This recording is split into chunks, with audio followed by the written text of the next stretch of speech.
سلامونه ملګرو!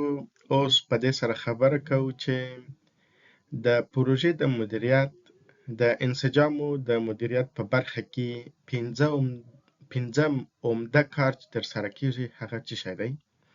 هو ملګرو، هغه د پروژې یا د پروژې د فصل تړل دي. په دې برخه کې د پروژې یا د پروژې فصل په رسمي ډول تړل کیږي او اړوند محصولونه د پروژې پیرودونکي ته انتقالیږي او د هغوی امضاګانې اخیستل کیږي. دوهمه دا چې په دې برخه کې زده سوي تجارب ترلاسه، هغه ثبت او په ټاکلو ډیټابیسونو کې ځای پر ځای کیږي ترڅو په راتلونکي پروژو کې ترې استفاده وشي.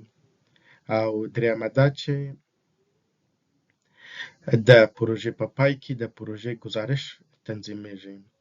په دې کې د پروژې نتیجه، لاسته راوړنې، زده سوي درسونه او هغه مشکلات او ستونزې چې د پروژې په لاره کې شتون درلود او حل سوي نه دي لیکل کیږي او د پروژې د لورو سره شریکیږي.